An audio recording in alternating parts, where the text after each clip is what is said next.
The Volunteer Water Monitoring Program is a long-term data gathering initiative that started at the University of Minnesota back in 1973. In the early 1970s, environmental pollution concerns were growing. So this program was created as a centralized spot for training, data collection, and storage for water clarity. So this program helps track water clarity trends over time with the use of volunteers, so community members, citizens all across the state of Minnesota. We have about 1,450 lakes and streams that are currently being monitored by volunteer water monitors. This is my third year of volunteering with the program. As a volunteer, we come out once a week or sometimes more often than that, depending upon the weather and the rain conditions. And I take a very simple few measurements of the creek. And that data gets compiled with measurements that the MPCA is doing, that other partner organizations are doing, and it actually becomes part of reports that Minnesota is required to provide to Congress.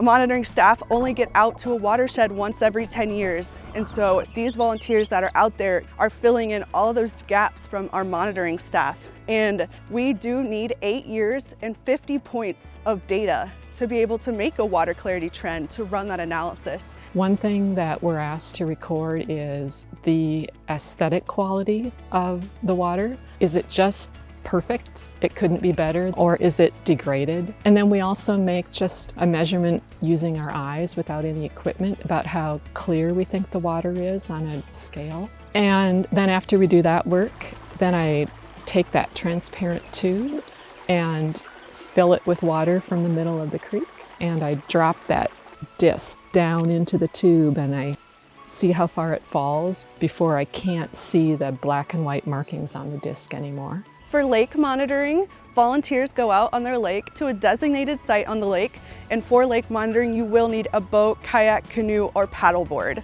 And so you use a Secchi disc to measure the reappearance and disappearance point of that disc while you lower it and raise it in the water. And that's how you find out your water clarity reading.